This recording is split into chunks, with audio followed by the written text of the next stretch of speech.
hello, namaste, annyeonghaseyo. Welcome to ET Exclusive. Balayya నాకు కావాలి, కాదు నాకే కావాలి, మీరెవ్వరూ కాదు, ఆయనతో సినిమా నేనే చేస్తాను. ఇదిగో ఇలానే దర్శకులంతా బాలయ్య కోసం పోటీ పడుతున్నారు. సడన్ గా ఎన్బీకే క్రేజ్ ఈ రేంజ్ లో పెరగడానికి వరుస విజయాలే కారణమా, లేదంటే ఇంకేదైనా బలమైన రీజన్ ఉందా? అసలేంటి బాలయ్య సక్సెస్ మంత్ర? ఇదే వాళ్ళ ఎక్స్క్లూజివ్ స్టోరీ. ఆప్నా టైం ఆయేగా అంటారు కదా, బాలయ్యకు ఆ టైమే వచ్చింది. ఇప్పుడు ఎన్బీకే మార్కెట్ చూసి కుర్ర హీరోలకు కూడా దడ మొదలైంది. ఆ రేంజ్ దండయాత్ర చేస్తున్నారు ఈయనతో సినిమా కోసం డైరెక్టర్స్ తెగ పోటీ పడుతున్నారు. ముఖ్యంగా ఈ జనరేషన్ దర్శకులే బాలయ్య కోసం కథలు రాస్తున్నారు. వచ్చే 3 ఏళ్ల వరకు ఎన్బీకే డైరీ ఫుల్ అయిపోయిందంటే ఆయన డిమాండ్ అర్థమైపోతుంది. అఖండ, వీరసింహారెడ్డి, భగవంత్ కేసరితో హ్యాట్రిక్ కొట్టారు బాలయ్య. కేవలం వరుస విజయాలే బాలయ్య క్రేజ్ పెంచాయనుకుంటే పొరపాటే. మిగిలిన స్టార్ హీరోలతో పోలిస్తే రెమ్యునరేషన్ తక్కువ తీసుకుంటారు. 100 కోట్ల మార్కెట్ ఉన్నా 20 నుంచి 25 కోట్ల మధ్యలోనే ఈయన పారితోషికం ఉంటుంది.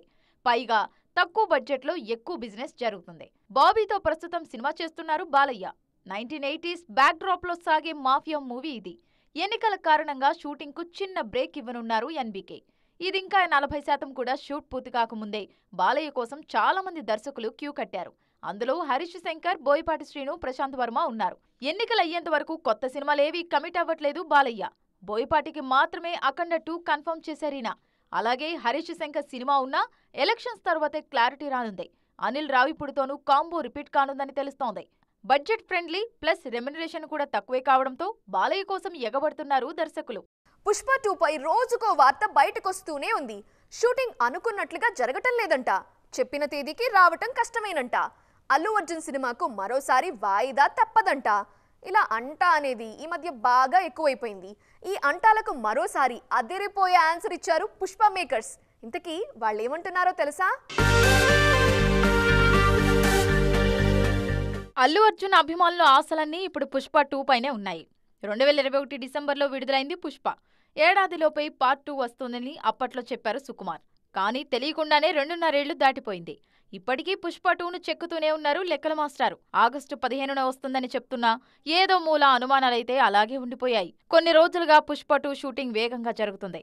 నాన్ స్టాప్ షెడ్యూల్స్ తో అనుకున్న తేదీకి అవుట్పుట్ ఇచ్చే ప్రయత్నాలు చేస్తున్నారు సుకుమార్. 6-100 చెప్పినట్లుగానే ఆగస్టు 15న పుష్పగాడి రూల్ ఇండియా అంతా ఉంటుందని మరోసారి క్లారిటీ ఇచ్చారు దర్శక నిర్మాతలు. టీజర్ రిలీజ్ అనౌన్స్మెంట్ లో రిలీజ్ డేట్ ఇంకోసారి కన్ఫర్మ్ చేశారు. ఆగస్టు 15న పుష్ప 2తో పాటు మరికొన్ని సినిమాలు కూడా విడుదల చేయడానికి సన్నాహాలు జరుగుతున్నాయి. అయితే ఎన్ని వచ్చినా పుష్పరాజ్ ముందు దిగదుడిపై. తెలుగు కంటే హిందీలోనే పుష్ప 2 పై అంచనాలు భారీగా ఉన్నాయి. పైగా బిజినెస్ కూడా తగ్గేదిలే అన్నట్లు జరుగుతుంది. అన్నట్లు టీజర్ ఏప్రిల్ 8న బన్నీ బర్త్డే రోజు విడుదల చేయబోతున్నారు. ఈసారి ఉగాది మునుపట్లా ఉండదు, సానా ఏండ్లు గుర్తుంటాది అంటున్నారు మన దర్శక నిర్మాతలు. దానికి తగ్గట్లుగానే ప్లానింగ్స్ జరుగుతున్నాయి. క్రేజీ కాంబినేషన్స్ కి అనౌన్స్మెంట్ సిద్ధమవుతోంది. అలానే కొన్ని భారీ సినిమాలకు ముహూర్తాలు పెడుతున్నారు. మరి ఈసారి ఉగాదికి సందడి చేయబోయే ఆ పండగ లాంటి కబుర్లేంటో చూద్దాం రండి. అప్డేట్స్ ఇవ్వడానికి అకేషన్ కోసమే వేచి చూస్తుంటారు దర్శక నిర్మాతలు. అదొచ్చిందంటే చాలు పండగ చేసుకుంటారు. ఉగాదికి కూడా ఇదే జరగబోతోంది. ఏప్రిల్ 9న ఉగాది పర్వదినాన్ని పురస్కరించుకుని భారీగానే గుడ్ న్యూస్లు చెప్పబోతున్నారు. అందులో మొదటిది అనిల్ రావిపూడి, వెంకటేష్ సినిమా అనౌన్స్మెంట్. కుదిరితే ఏప్రిల్ 9నే దీని ముహూర్తం పెట్టనున్నారు. F2, F3 తర్వాత వెంకీ, అనిల్ కాంబినేషన్ మూడోసారి రిపీట్ అవుతోంది. భగవంత్ కేసరి తర్వాత మరోసారి సీనియర్ హీరోతోనే సినిమా చేయబోతున్నారు అనిల్. ఇక పవన్ కళ్యాణ్ ఓజీ సినిమా స్పెషల్ టీజర్ కూడా ఈ ఉగాదికే ప్లాన్ చేస్తున్నారు మేకర్స్. దీనికి సంబంధించిన అప్డేట్ ఈ వారంలోనే రానుంది. Mahesh, Rajamouli cinema official announcement ఎప్పుడెప్పుడు వస్తుందా అని ఆసక్తిగా వేచి చూస్తున్న అభిమానులకు ఉగాది సమాధానం అయ్యేలా ఉంది. ఆ రోజే అధికారిక ప్రకటన వచ్చే అవకాశం ఉంది. మరోవైపు జై Hanuman cinema first look Ugadi రోజే రాబోతుంది. మొత్తానికి ఈ ఏప్రిల్ 9కి టాలీవుడ్ లో అప్డేట్స్ పండుగ రానుంది. రిలీజ్ కి ముందు టీజర్, ట్రైలర్ తప్పిస్తే మిగిలిన విజువల్స్ చూపించడానికి పెద్దగా ఇష్టపడరు దర్శక నిర్మాతలు. ఇంకా చెప్పాలంటే అలవైకుంఠపురంలో సినిమాలో త్రివిక్రమ్ చెప్పినట్టు పెళ్లి కూతుర్ని దాచేసినట్లు దాచేస్తుంటారు.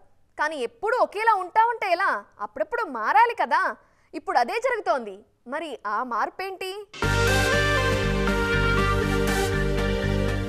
వీడియో సాంగ్స్ విడుదల చేయడం అనేది మన స్టైల్ కాదు, బాలీవుడ్ ప్రమోషన్ అది. అక్కడ ఎంత పెద్ద సినిమా అయినా విడుదలకు ముందుగానే వీడియో సాంగ్స్ కూడా రిలీజ్ చేస్తూ ఉంటారు. కానీ మన దగ్గర మాత్రం అలా కాదు. కానీ కొన్ని సినిమాలకు ఇదే ఫార్ములా అప్లై చేస్తున్నారు ఇప్పుడు. తాజాగా ఫ్యామిలీ స్టార్ నుంచి కళ్యాణి వచ్చా ఫుల్ వీడియో సాంగ్ వచ్చింది. రిలీజ్కు 3 రోజుల ముందుగానే ఫుల్ వీడియో సాంగ్ విడుదల చేశారు ఫ్యామిలీ స్టార్ మేకర్స్. ఇది సినిమాపై ఆసక్తి పెంచేస్తోంది. ఆ మధ్య మ్యాడ్ సినిమాకు కూడా ఇదే చేశారు దర్శక నిర్మాతలు. కల్లాజోడు కాలేజ్ పాప చూడు అంటూ సాగే పాటను విడుదల చేసి సినిమాకు ఫుల్ ప్రమోషన్ తెచ్చుకున్నారు. ఆ సాంగ్ తర్వాతే మ్యాడ్ పై మరింత ఆసక్తి పెరిగింది. మ్యాడ్ ట్రైలర్, టీజర్ కంటే కల్లాజోడు వీడియో సాంగ్ వచ్చిన రెస్పాన్స్ నెక్స్ట్ లెవెల్ అంతే. దసరాకు కూడా రిలీజ్కు ముందే ధూమ్ధామ్ దోస్తాన్ సాంగ్ విడుదల చేశారు. పాన్ ఇండియన్ సినిమా కాబట్టి ప్రమోషన్స్ కూడా అవే ఫాలో అయ్యారు మేకర్స్. ఆ మధ్య నితిన్ మాచర్ల నియోజకవర్గంలోని వీడియో సాంగ్ ఇలానే విడుదల చేశారు. ఏదేమైనా ఈ ఫార్ములా కొన్ని సినిమాలకు బాగానే వర్కౌట్ అవుతుంది. డీజే టిల్లు అనేది ఇప్పుడు పేరు కాదు, బ్రాండ్. సింపుల్గా చెప్పాలంటే టిల్లు గాడి పేరు చెప్తే చాలు బాక్స్ ఆఫీస్ షేక్ అయిపోతోంది. మరి టిల్లు స్క్వేర్ విజయానికి కేవలం సిద్ధు జొన్నలగడ్డ స్వాగ్ మాత్రమే కారణమా, లేదంటే హీరోయిన్ల పాత్ర కూడా ఉందా? అసలు టిల్లు సక్సెస్లో సిద్ధు కాకుండా మిగిలిన వాళ్ల పాత్ర ఎంత? క్యారెక్టర్తో లవ్లో పడిపోవడం, దానికోసమే సినిమాలు చూడడం అనేది మన కల్చర్ కాదు. అది హాలీవుడ్ లో జరుగుతుంది. స్పైడర్ మ్యాన్, సూపర్ మ్యాన్, ఆ మ్యాన్, ఈ మ్యాన్ అంటూ కేవలం క్యారెక్టర్స్ కోసమే సినిమాలకు వెళ్తుంటారు ఆడియన్స్. తెలుగులో అలాంటి మ్యాజిక్ చేస్తున్నాడు టిల్లు భాయ్. కథ ఎలా ఉన్నా క్యారెక్టరైజేషన్ కే కనెక్ట్ అయిపోయారు ఆడియన్స్. డీజే టిల్లుతో ఫస్ట్ టైం ఈ క్యారెక్టర్ ను టాలీవుడ్ కు పరిచయం చేశారు సిద్ధు జొన్నలగడ్డ. ఇప్పుడు టిల్లు స్క్వేర్ తో అందరి బుర్రలోకి దూరిపోయారు. రేపు టిల్లు 3 వచ్చినా కలెక్షన్ల ప్రభంజనం ఇలాగే ఉండేలా కనిపిస్తోంది. అయితే ఇక్కడ టిల్లు ఎంత ముఖ్యమో అతన్ని మోసం చేసే పాత్రలు కూడా అంతే కీలకం. కానీ వాళ్ల క్రెడిట్ కూడా టిల్లుగాడి ఖాతాలో పడిపోతోంది. డీజే టిల్లులో రాధిక క్యారెక్టర్ బాగా పేలింది. ఆ పాత్రకు నేహ శెట్టి పూర్తి న్యాయం చేశారు. ఇక టిల్లు స్క్వేర్ పై ఆ స్థాయి అంచనాలు పెరగడానికి, కలెక్షన్లు రావడానికి అనుపమ పరమేశ్వరన్ ప్రధాన కారణం. ఈమె పాత్ర కూడా బాగానే పేలింది. మొత్తానికి మోసపోతూ కోట్లు కొల్లగొడుతున్నాడు టిల్లు. ఇప్పటికే 75 కోట్ల మార్కు దాటిన టిల్లు స్క్వేర్ 100 కోట్ల వైపు పరుగులు తీస్తోంది.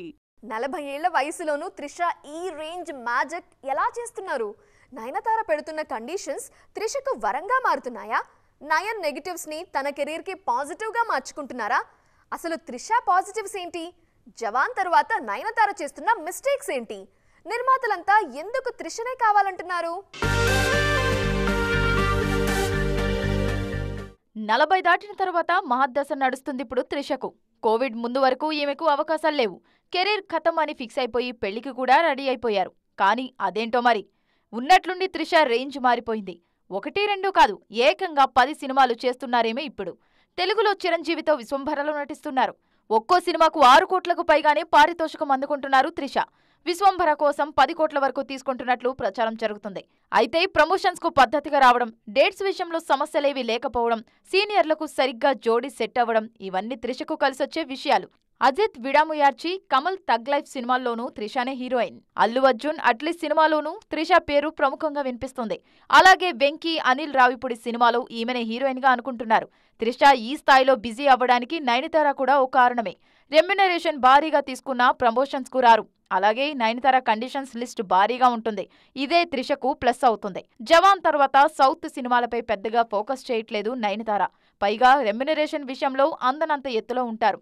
అందుకే నయనతార పేరు ఎత్తాలన్న నిర్మాతలకు భయం. అందుకే అదే రేంజ్ క్రేజ్ ఉన్న త్రిష వైపు చూస్తున్నారు నిర్మాతలు. మొత్తానికి 9 మైనస్లనే తన కెరీర్కు ప్లస్గా మార్చుకుంటున్నారు చెన్నై సుందరి.